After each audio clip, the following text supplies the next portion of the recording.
Good day, everyone. So today we will tackle what is emotional intelligence. So before we start our discussion, let me present first the learning objectives of this topic. So at the end of this discussion, students are expected to first explain the concept of emotional intelligence and its importance in personal and professional life. Next, share their thoughts on how to develop strategies for building and maintaining healthy relationships. And lastly is to construct 2 to 3 paragraph essay that express the impact of their favorite movies in their life. So now let's proceed to our discussion by defining what is emotional intelligence. So, emotional intelligence can bring about maintaining a healthy and purposeful relationship towards others. So, that may best depict a socially literate person. So, therefore, to be called as a socially literate person, it is um, important for us to have managing our own emotions, to be able to have a healthy and purposeful relationships towards others. So we have here, according to Goleman 1996, he defined emotional intelligence as the ability to recognize, understand, and manage own emotions. Next is recognize, understand, and influence the emotions of others. So it is being aware that emotions can drive behavior and impact people positively and negatively, and learning how to manage those emotions, both one's own and others, when under pressure, especially in times of first giving and receiving feedback, next meeting tight deadlines, next dealing with challenging relationships, next, not having enough resources, dealing with change, and lastly is experiencing setbacks and failures. So, as Goleman, the definition by Goleman 1996 state as the ability to recognize, understand, and manage one's own emotions. So this involves self-awareness and the ability to regulate one's emotions, emotional response, wherein recognizing, understanding, and influencing the emotions of others may involve empathy and the ability to build and maintain positive relationships towards others. So it states that the emotional intelligence can contribute to maintaining healthy and purposeful relationships. So as a key aspect of being socially literate. So in short, the emotional intelligence is not just about personal well-being, but also for navigating social interactions and overcoming challenges effectively. So, to be able to be called as a socially literate persons, we have here the different strategies that can help to enhance our emotional intelligence. So, these are the strategies that being led by Goleman. So first we have think about feelings. So a person has to be sensitive to one's and others' feelings to come up with the right manner of approach or appropriate response. So therefore, these strategies emphasize the importance of sensitivity to one's own and others' feelings. So in this matter, as a teachers, it is relevant to be aware of situations or students' backgrounds that might trigger negative emotions and adapt their approach accordingly to handle them uh, effectively. So, an example for this is the need for a teacher to understand what might cause students to react negatively. So, therefore, to do that, it is important for us as a teacher to know the different characteristics or behavior of our students. So think think for those possible situations or statements that can trigger the emotions of your students into negative way. So Next is we have here the pause. So this is about taking a moment to stop and think before doing anything, to refrain from resorting to an unsound decision at the height of anger. So this strategist advocates for taking a moment to stop and think before reacting. So especially in tense situations. So a sample for this is teacher pausing before reacting to a student violations illustrates the value of controlled response to avoid impulsive decision driven by anger. So therefore, by having these strategies, we can be able to manage our emotions by thinking first before we act. Thinking first before we provide statements for some situations uh, to avoid making the situations more difficult. So we all know that taking a little moment can help us to decide, to think carefully what is the best actions to be done.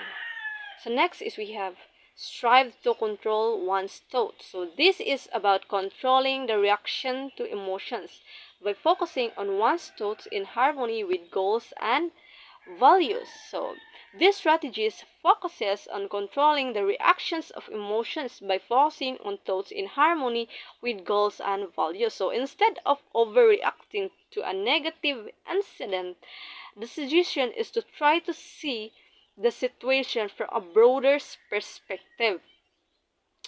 So finding the positive aspect even in a difficult circumstances. So therefore, in dealing with negative circumstances, it is also helpful for us that if we will learn how to look at positive aspects from those negative, for us to manage our emotions, make our emotions feel um, tight. So next is we have benefit from criticism. So criticism, even not delivered in a favorable way, is an opportunity to learn, and it gives idea on how others think about you. So we cannot deny that there are really times that we will receive criticism. It's either a negative or positive criticism. So it's up on us on how we will deal those criticism, even if those criticism are negative. So it's up on us on how we will manage it into a positive way. So these strategies encourage viewing criticism, even negative feedback, as an opportunity for us to grow and have a self-improvement. So example for this is shows how to accept criticism with humility and focus on personal growth rather than taking it personally. So when there are someone who will give you a negative criticism, don't be mad of them. So instead of getting mad, you should think those criticism as your inspiration to make yourself as a better person in the future,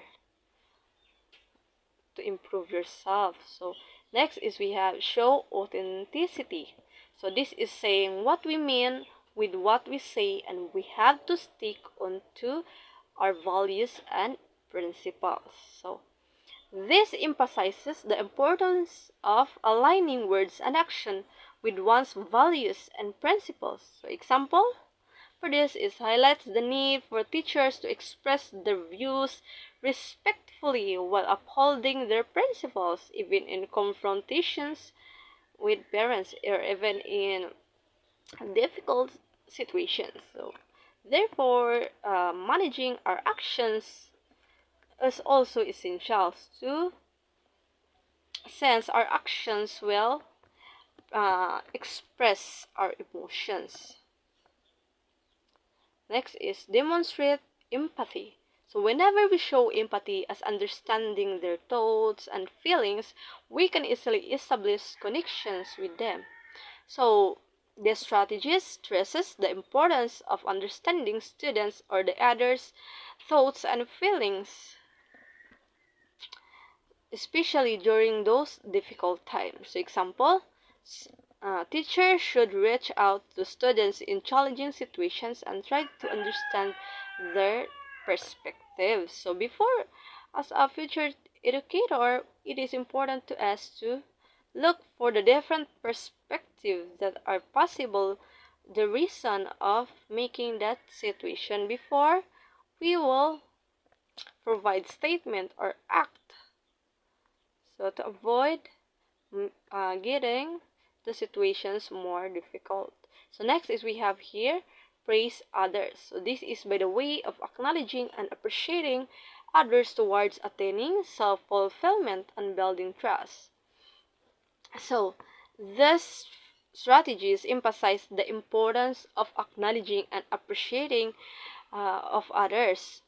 They're appreciating their efforts to build trust and foster self-fulfillment. So, uh, as a future educator, it is important for us to uh, know how to praise our students, as it can also help them to encourage to develop and do better. So, next is we have here give helpful feedback.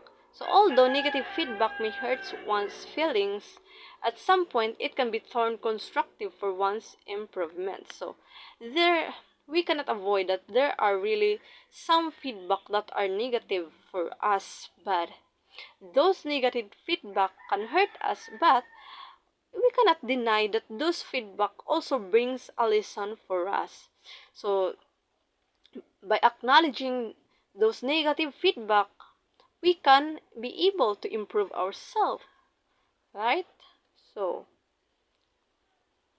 next strategies is we have here the apologize. So saying sorries demonstrates humility, a quality that will naturally win others as you value the relationships more than ego. So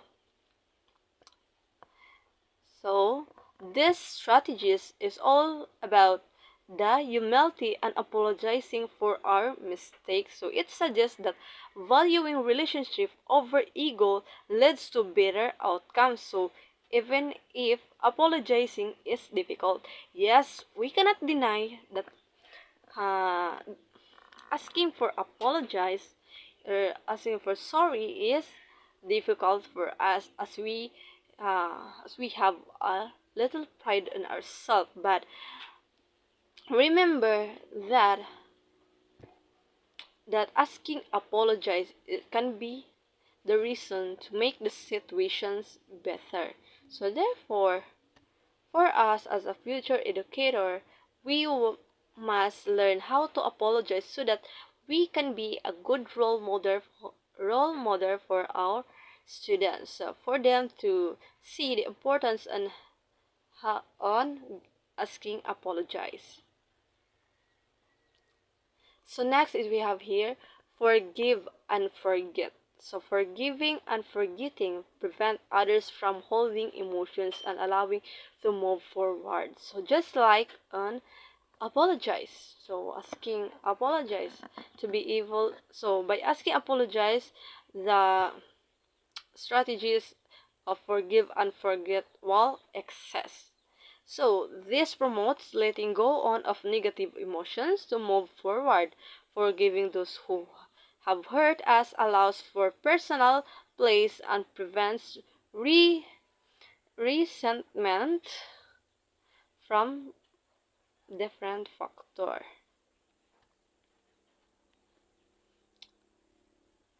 So resentment from festering. So next is we have here keep our commitments.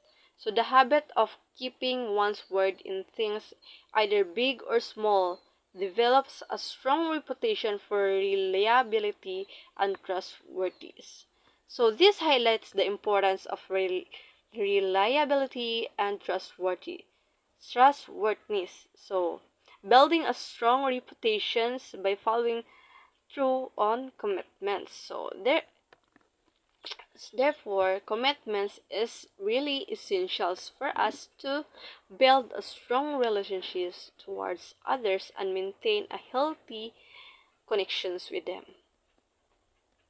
So next is we have help others. So one way to positively win others is through helping them, because listening to and helping them can build trust and inspire them follow. So this emphasizes the positive impact of helping others. So building trust and inspiring them can build a mutual support and collaborations and create a positive environment.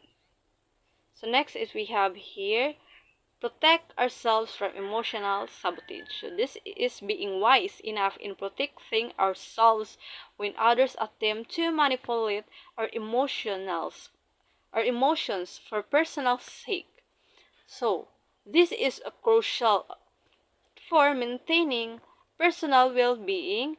It as it warns against allowing others to manipulate our emotions and control ourselves or control our emotions or actions.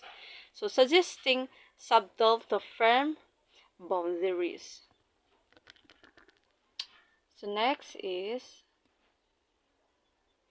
so okay, so those are the different strategies that can help to enhance our emotional intelligence. So to sum up those different strategies, those strategies build upon the previous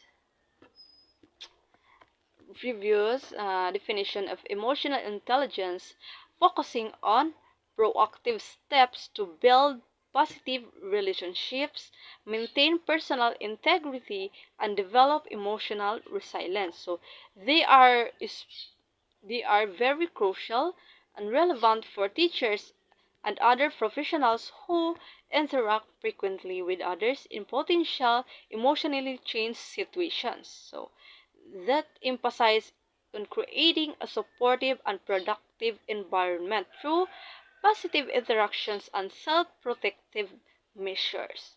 So next is we have here some recommended tools in enhancing emotional intelligence. So emotional intelligence can be enhanced in school with the help of the following tools and strategies. So first, we have here the emotional literacy workshop.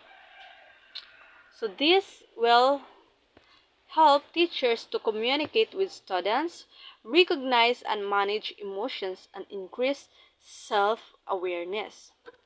So this is a practical approach to teaching students about emotions, helping them to communicate effectively and increase self-awareness. So next we have the Emotional Literacy Museum. So it is a self-directed learning experience that teaches about the sociology of emotions, emotional regulation, and emotional literacy. So this tool uses a deck of and this strategy, this tool have a self-directed learning experience, provides a broader understanding of emotions, covering their sociology and regulations and literacy. So it likely uses interactive exhibits. So next is we have here the mixed emotion cards. So it is a beautiful deck of tarot-like cards of feelings. So these are the cards that level with feelings and as synonyms for that feelings. So this tool uses a deck of cards similar to tarot cards, so depicting various feelings and their synonyms. So this aids a vocabulary building and understanding no one's emotional states. So next is we have the emotion cards. So this is an evocative, playful moon phase illustrate of emotions. So this is an open-ended without labels. So These cards use evocative images like moon phases to represent emotions without explicit labels, encouraging open-ended discussion and interpretation. So, unlike the mixed emotions cards, that there are different labeled feelings. So, on these emotion cards, it only present illustrations uh, illustrations of playful moon face. So next is we have here the biodots. So it is a simple reminder that emotions are part of our sociology. So this is a simple visual reminder that emotions are connected to our sociology, helping students understand the physical manifestations for emotional states. So next is we have the bingo emotions. So it is typically a classic bingo game played with emotions. So this is a game-based approach using a classic bingo format, making learning about emotions fun and engaging. So by playing this bingo emotions, we can share different emotions.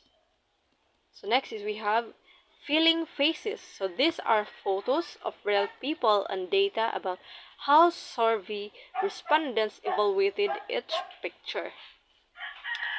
So, these are photos of real people faces expressing different emotions with data on how survey respondents interpreted each picture.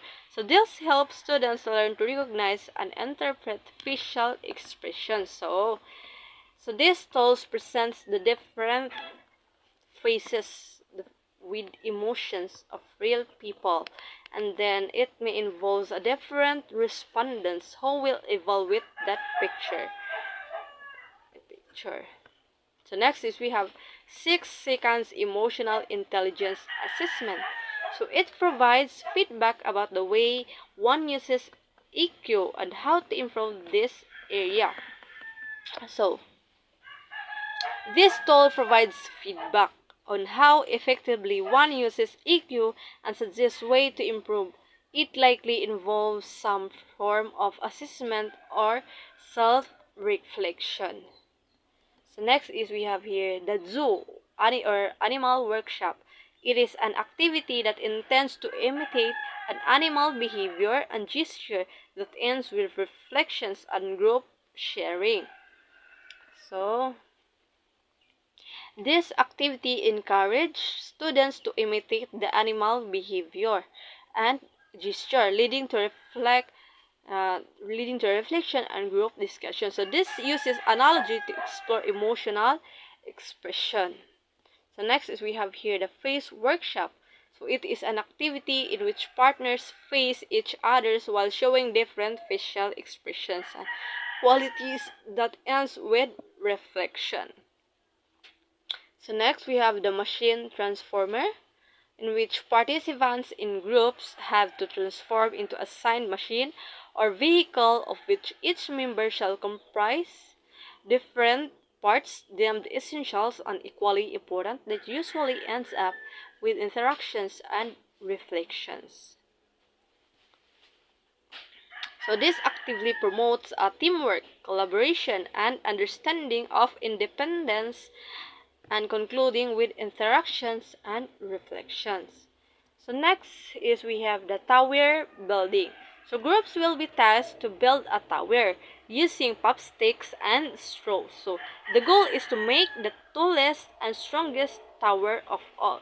So this will end up with interaction, sharing, open forum, and patching of emotional barriers. So these in this kind of activity, the participants will be able to share their emotions towards while building the tower.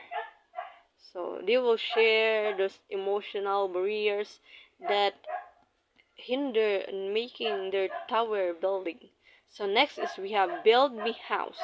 So the participants in groups will be tasked to build a house using any available material around them.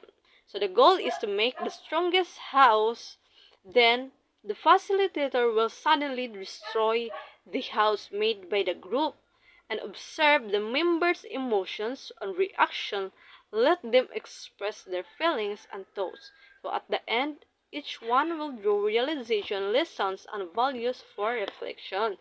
So this kind of activity will trigger the emotions of the participants since the facilitator will destroy their house. So imagine you effort on building that house, then suddenly the facilitator will destroy it. So in this kind of activity, it will challenge your emotions. So next is we have here internalization activity. So this is an activity that helps participants to reflect on the narrations of the facilitator with a background music in a dim and candle-lighted room. So everyone can express feelings of resentment, remorse, agony, disappointment, and sadness. So this activity can help you to express your emotions, express your sadness, your problems, like that, by the help of having a solemn environment. So next is we have here a mirroring and unmasking activity. So in where each participant shall prepare a piece of paper and put it at his or her back. So in a circular formation, everyone has to write that person's negative attitude on that paper. So everyone will be given time to see those feedbacks and reflects on them while they are also given a chance to express themselves. So by this game, you will be able to recognize your behaviors that others may think that it is not good. So this is also an activity that will give you a chance to improve yourself since you will be able to be lightened by your uh, other member. So these different activities emphasizes the experiential learning. So encouraging participants to engage with their emotions through collaborative tasks and guided reflection. So the focus is on processing emotions, so improving self-awareness and building resilience through shared experience and reflective discussions. So the activities are designed to be emotionally evocative, prompting introspection and personal growth. So those are the different tools or activity can help you to enhance emotional intelligence. So we have here next we have here the 10 characteristic of an emotional intelligent person. So let's see if we can consider ourselves as emotional intelligent person. So first we have the empathy.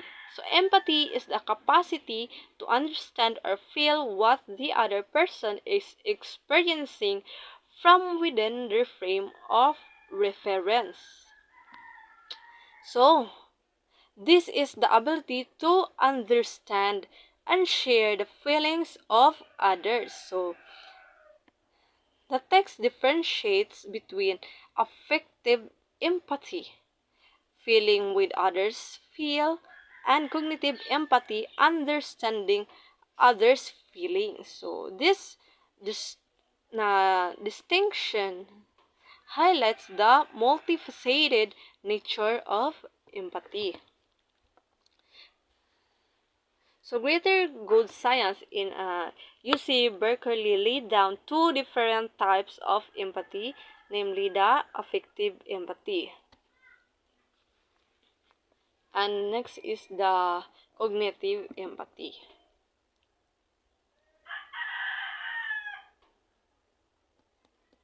Okay, so next we have the self-awareness. So it is the art of understanding oneself, recognizing a stimuli that he or she faces, and preparing how to manage him or herself, both in a provocative and reactive manner. So this involves understanding one's own emotions, so strengths and weakness. It's about recognizing how internal states influence actions and reactions. That this emphasizes managing oneself proactively and reactively. So next is we have the curiosity. So it is one's willingness to learn and improve. When one is curious, he or she is a passionate, and therefore he or she is driven to desire to be at his or his or her best. So next we have the analytical mind. So it pretends to be a critical thinker that analyzes and processes all new informations that comes his or her way and see if they extract ways to improve. So these characteristics emphasize critical thinking. So analyzing information and seeking ways to or improve self, and it suggests a provocative approach of problem solving.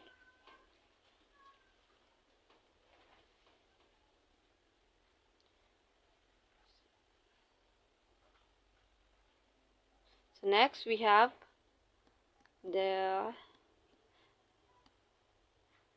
we have belief. So it is the power of believing in oneself both at present and the future. So it is a matter of affirming that people and things in one's life happen for a reason, and that everything will ultimately turn out to be good. So this refers to self-belief and positive outlook on life. It's about believing that events happen for a reason and maintaining faith in a positive outcome. So next is we have here the needs and wants. So it is something to discern between things that one needs versus things that she just wants, and establishing needs prior fulfilling wants. So this characteristics highlights the importance of distinguishing between the essential needs and the desires. So it emphasizes prioritizing needs over our wants. So next is we have the passion. So it is the natural desire, instinct, drive, ambition, and motivated love for a subject or someone. So more so, it brings positive energy that helps sustain and inspire one to keep going. So this is a strong feeling of enthusiasm or excitement for something or someone. So passion provides a sustained motivation and energy. So when we are passionate on what we are doing, we are also motivated to do more for that thing. So next is we have the optimism. So it is about maintaining a positive attitude that may increase one's opportunities, improve relationships, and think clearly and constructively. So this involves maintaining a positive attitude which can be lead to increased opportunity, improve relationships, and clearer thinking. So next we have the adaptability. It is important recognition and the ability to make or remake decision in one's best interest. So it is also determining when to continue his or her course or when it is the time for a change. So this highlights the ability to recognize when to change course and make or remake decisions in one's best interest. So it's about being flexible and responsive to changing circumstances. So, it involves not only recognizing the need for change but also having the ability to adjust plans and decision accordingly. So, adaptability is one of the very crucial characteristics that we have to possess. So next is we have here desire to help others succeed. So it is becoming interested and appreciative of the success and achievement of others. So this emphasizes the importance of being interested in and appreciative of the success and achievements of others. It is about supporting and celebrating others' accomplishments, fostering collaborative and supportive relationships. So, when there is someone that having an achievement of their lives, so it is also helpful that you will show your support for them and appreciate their success. So, to sum up those 10 characteristics, so those are comprehensively view the emotional intelligence person as both cognitive and emotional aspects, so which means the inclusion of these characteristics in the school setting suggests the importance in personal and social development. Therefore, as a future educator, we should observe the following for ourselves so that we can effectively handle the unique traits of each student. To control school environment as having a friendly surroundings for each learner. So therefore, uh, having an emotional intelligence is the most important part of being a teacher someday, as it can help you to handle those diverse learners that you will be able to handle in a classroom.